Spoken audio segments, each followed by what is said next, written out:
서울대나 연세대 정도 나와서요. 하루 일당 10,000원짜리 단순 노동이라도 하려고 새벽에 줄을 서 있는데 그 알바 자리조차 못 구해서 빈손으로 집에 돌아간다. 지금 중국에서 실제로 벌어지고 있는 청년 취업의 풍경은 한국식으로 번역하면 이런 그림이에요. 오늘은 자극적인 이야기 몇 개만 던져놓고 끝내는 게 아니라 중국 청년들이 왜 이런 상황까지 몰렸는지, 데이터와 구조적인 경제 이야기까지 같이 보면서 한국 입장에서 뭘 읽어야 하는지까지 연결해 볼게요. 그러니까 오늘 주제는 한 줄로 정리하면 이거예요. 중국 청년들이 일당 10,000원짜리 일자리마저 못 구하는 이유. 이게 중국 경제에서 무슨 신호인지, 그리고 우리한테는 어떤 경고장인지. 먼저 숫자부터 한번 짚고 갈게요. 중국의 16세에서 24세 도시 청년 실업률은 2023년 한때 20%를 넘었다가 통계 발표를 중단했다가 기준을 바꿔서 학생을 빼고 다시 내기 시작했어요. 여기서 16세를 왜 실업률 계산에 넣었는지 조금 의아하셨죠? 통계에서 말하는 실업률은 그냥 16세에서 24세 전체를 다 쓰는 게 아니라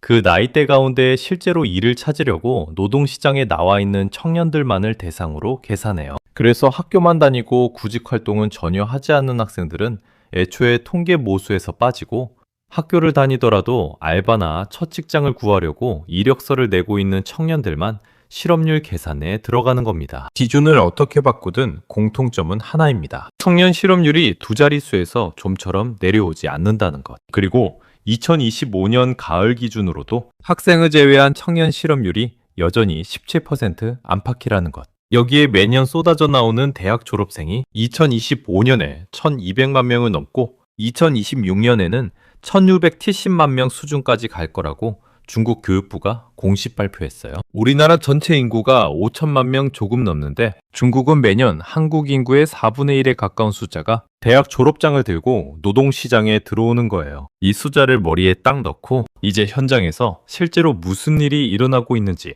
그리고 그 뒤에 어떤 경제 구조가 깔려 있는지 한 단계씩 내려가 볼게요. 먼저 장면 하나를 그려볼게요. 중국 내륙 공업도시의 새벽 공기라고 생각해봐요. 아직 해가 뜨기 전인데 임시채용센터 앞에 사람들이 길게 줄을 서 있습니다. 한국으로 치면 인천의 공단 지역, 울산, 창원 이런 곳에 있는 일용직 인력시장이라고 상상하시면 돼요. 줄을 서 있는 사람들의 이력서를 들여다보면 놀라워요. 어떤 청년은 지방 국립대 졸업이에요. 우리 기준으로는 부산대, 충남대 정도에 해당하는 학교. 다른 한 명은 상하이의 유명 사립대 출신입니다. 한국으로 치면 건국대, 동국대 정도 되는, 그래도 입시에서 꽤 공부해야 들어가는 학교예요. 심지어 줄 중간에는 중국판 서영고라고 할 수 있는 984, 211, 명문대 출신도 섞여 있습니다. 북경대, 칭화대급까지는 아니어도 서울대는 아니지만 연세대, 고려대 정도 되는 상위권이 줄에 같이 서 있는 거예요. 이 청년들이 노리는 일자리가 뭐냐? 창고 상하차, 단순 포장,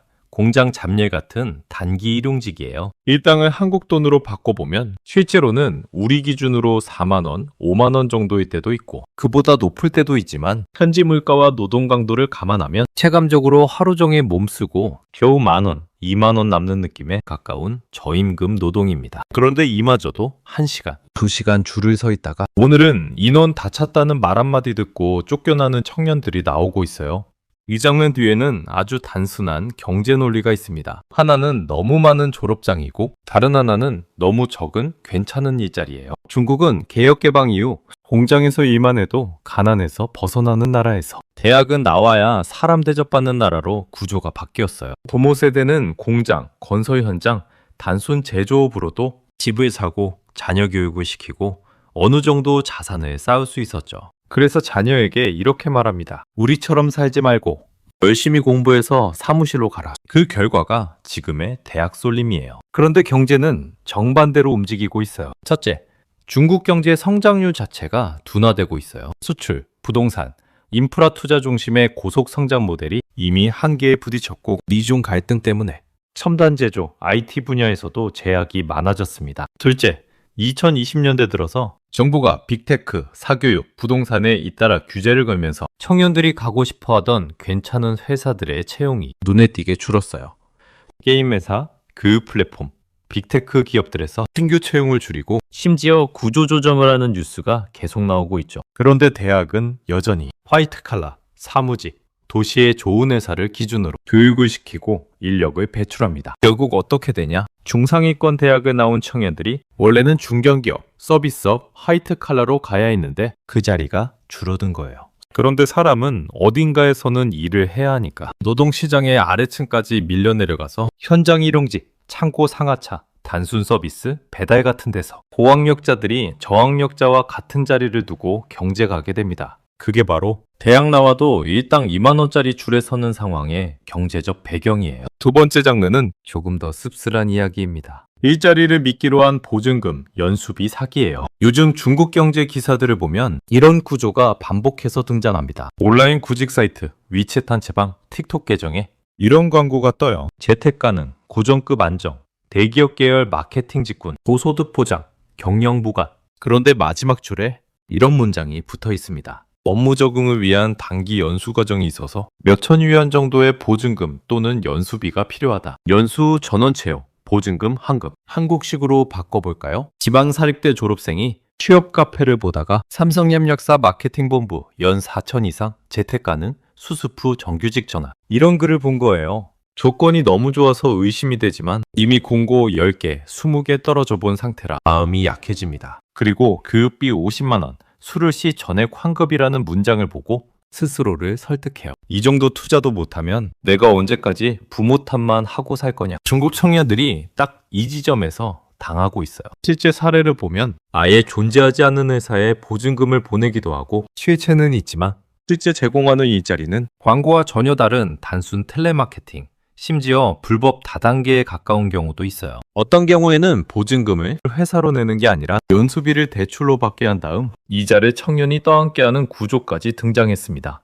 취업난이 심해질수록 조금만 투자하면 좋은 일자리 들어갈 수 있다는 말이 더 달콤하게 들리잖아요. 그 틈을 노려서 청년의 절박함을 현금으로 바꾸는 산업이 생겨버린 거예요. 경제적으로 보면 이건 두 가지를 보여줍니다. 하나는 노동 수요가 부족하다는 객관적 현실. 괜찮은 일자리가 정말로 적으니까 청년들이 위험한 제한까지 고려하는 거예요. 다른 하나는 제도가 충분히 보호막 역할을 못한다는 사실. 취업 알선, 직업훈련 시장에 대한 규제가 허술하고 정보 비대칭이 심하니까 사기가 구조적으로 발생하는 거죠. 한국에서도 가짜 취업학원, 허위 채용 공고, 연수비 사기 같은 게 있었지만 중국은 지금 그 스케일과 빈도가 훨씬 크게 늘어나고 있다고 보시면 됩니다. 세 번째 점은 많이 알려진 이야기, 배달 플랫폼으로 들어가는 대학생들입니다. 중국 주요 도시의 길거리를 보면 우리가 익숙한 파란색, 노란색 배달 유니폼이 도시를 가득 메우고 있어요. 문제는 거기에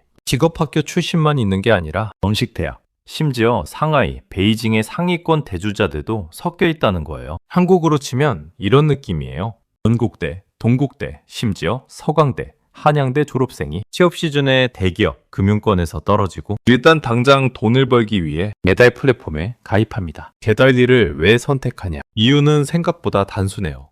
첫째, 바로 돈이 들어옵니다. 정규직 채용은 서류 넣고 필기 보고 면접 보고 인턴하고 최소 몇 달을 기다려야 하는데 배달은 오토바이만 빌리면 그날부터 바로 수입이 생겨요. 둘째, 자존심 관리가 됩니다. 배달 유니폼을 입고 있을 때 내가 어느 대학 출신인지 전공이 뭔지 아무도 묻지 않아요. 면접에서 왜 이 회사에 지원했냐는 질문에 대답하다가 자신감을 잃는 것보다는 그냥 오늘 몇 개 더 배달해서 돈 더 벌자가 훨씬 단순하고 덜 아픈 선택일 수 있죠. 셋째, 중국 정부도 공식 통계에서 이런 플랫폼 노동자를 유연고용이라는 이름으로 고용된 인구로 포함시켜주고 있어요. 청년 실업을 줄이는 한 방법으로 사실상 인정하고 있다는 뜻이기도 합니다. 경제적으로 보면 여기에는 긍정과 부정이 섞여 있어요. 긍정적으로 보면 플랫폼이 없던 시절 같으면 이 청년들은 집에서 실업 상태로 앉아 있었을 거예요. 그래도 배달을 통해 어느 정도 소득을 벌고 가계 소비를 유지할 수 있습니다. 하지만 부정적으로 보면 사회가 투자한 인적 자본이 저생산성 영역에 묶이는 거예요. 4년, 5년 동안 대학 교육을 받은 인력이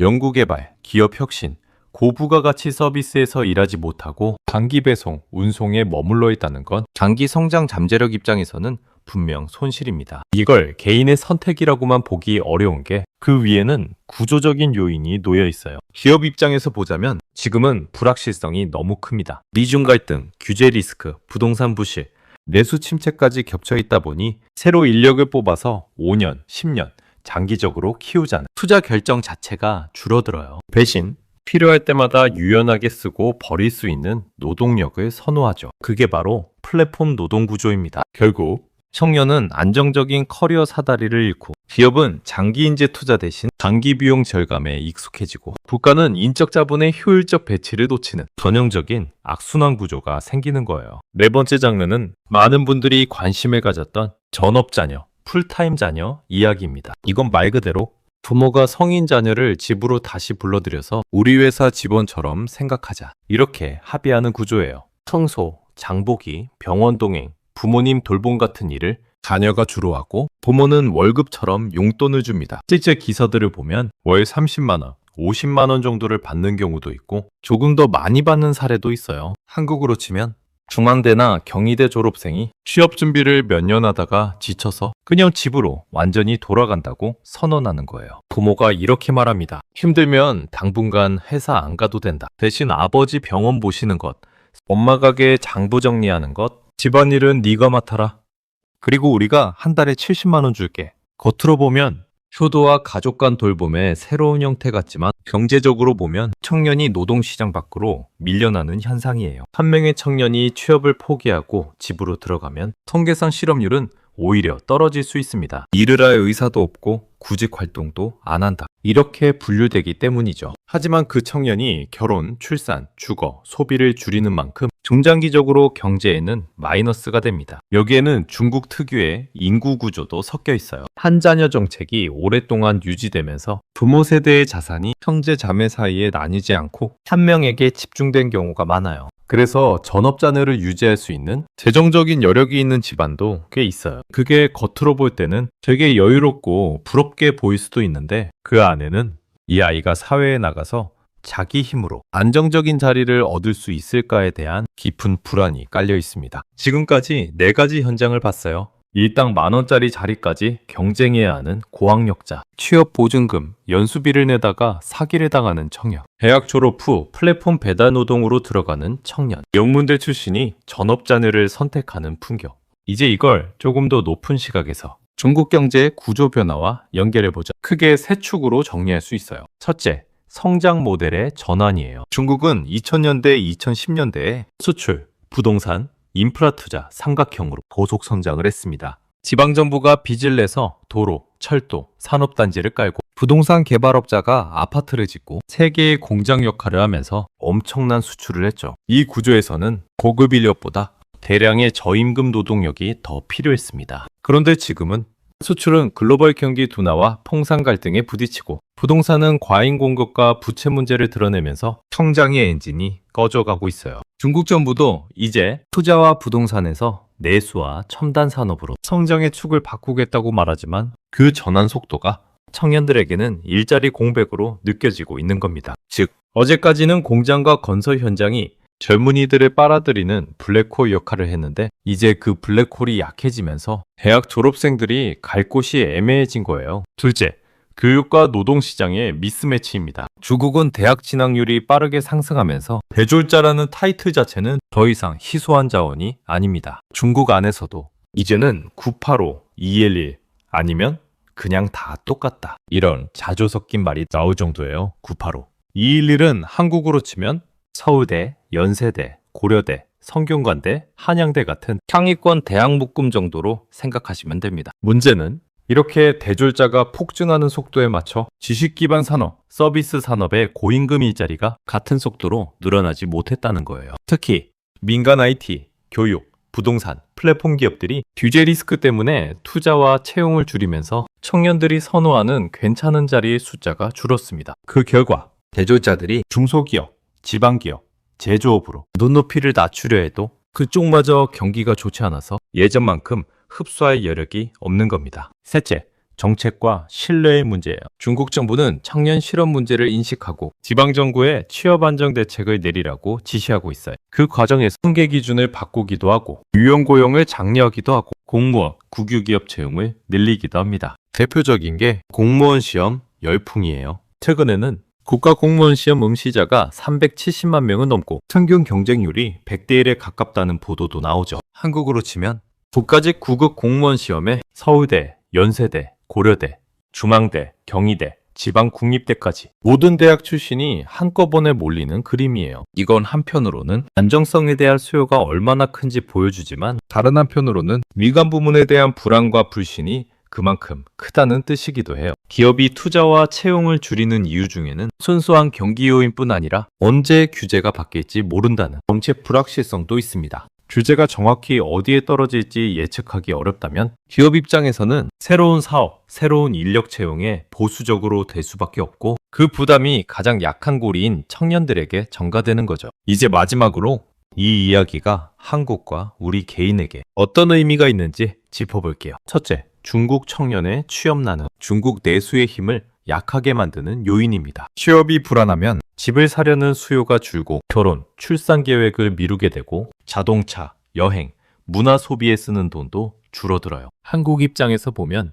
중국 청년층은 K-뷰티, K-팝 공연, 한국여행, 온라인 게임의 핵심 소비자입니다. 이 층이 지갑을 닫으면 한국 수출과 서비스 산업에도 서서히 영향이 올 수밖에 없어요. 둘째, 중국이 인적 자본을 제대로 활용하지 못하면 단기 성장률이 떨어지고 그건 곧 중국이 예전만큼 빠르게 크지 못하는 세계를 의미합니다. 우리는 지난 20년 동안 중국 덕을 본 나라였어요. 저임금 제조를 중국에 맡기고 중국 시장에 물건을 팔면서 수출과 기업 실적이 좋아졌습니다. 그런데 앞으로는 중국이 예전만큼 성장하지 못하고 중국 내부에서도 청년들이 미래를 믿지 못하는 상태라면 한국도 새로운 성장 모델을 강제로 찾아야 하는 상황에 직면하게 됩니다. 셋째, 중국 청년들의 이야기는 우리 청년 문제의 미리보기일 수도 있어요. 한국도 이미 대학 진학률이 높고 청년 체감 실업률이 높고 배달, 플랫폼 노동, 공무원 쏠림이 심해지고 있죠. 차이점은 규모와 속도입니다. 중국은 이 모든 일이 한국의 두세 배, 세네 배 규모로 동시에 벌어지고 있다는 점이에요. 그래서 중국은 우리보다 조금 앞서서 같은 구조적 문제를 겪고 있는 실험실처럼 볼 수 있어요. 우리에게 중요한 질문은 이거예요. 우리는 중국의 길을 그대로 따라갈 거냐? 아니면 어디선가 브레이크를 밟을 거냐? 대학 입학만 늘리는 정책이 아니라 졸업 이후의 일자리 구조를 어떻게 설계할지, 청년들이 일정 수준 이상의 안정성을 갖고 도전할 수 있는 시스템을 어떻게 만들지, 플랫폼 노동과 비정규직을 어떻게 사회 안전망 안으로 끌어들일지, 이걸 중국보다 먼저 더 솔직하게, 더 치열하게 고민하는 쪽이 앞으로 10년, 20년 뒤에 조금이라도 덜 고통받는 나라가 될 겁니다. 오늘 영상에서 말씀드린 일당 10,000원짜리 줄에 서 있는 중국 청년, 보증금 사기에 당한 중국 청년, 배달 오토바이를 타는 명문대 출신, 전업자녀가 된 상위권 대학 졸업생, 이건 다 남의 나라 뉴스가 아니라 지금 아시아에서 벌어지고 있는 청년 세대의 구조적 불안을 극단적으로 보여주는 사례라고 보시면 돼요. 그리고 그 옆집이 중국이라는 점에서 우리가 이 신호를 대충 넘길 수는 없겠죠. 영상 보시면서 이 장면들을 한국의 현실과 한 번씩 겹쳐보셨으면 좋겠어요. 만약 지금 이 영상을 보고 있는 당신이 취업 준비 중이거나 앞으로의 진로 때문에 고민하고 있다면 적어도 한 가지는 기억하셨으면 합니다. 이건 당신 혼자 잘못해서 생긴 문제가 아니라 인구, 교육, 경제 구조가 한꺼번에 바뀌면서 세대 전체가 같이 겪고 있는 현상이라는 것. 그래서 더더욱 중국 청년 이야기를 남 얘기로만 두지 말고 우리가 지금 무엇을 바꿔야 할지 한국의 정책과 기업, 그리고 개인 전략까지 한 번씩 같이 고민해봐야 한다는 것. 오늘은 중국 청년들의 취업난을 조금 더 경제적인 구조와 연결해서 풀어봤고요. 다음에는 이런 상황에서 중국 정부와 청년들이 어떤 생존 전략을 쓰고 있는지, 그리고 거기서 우리가 배울 수 있는 포인트는 뭔지도 따로 한번 다뤄볼게요. 끝까지 시청해주셔서 감사합니다. 좋아요, 구독 눌러주시면 앞으로 더 좋은 영상으로 찾아뵐게요.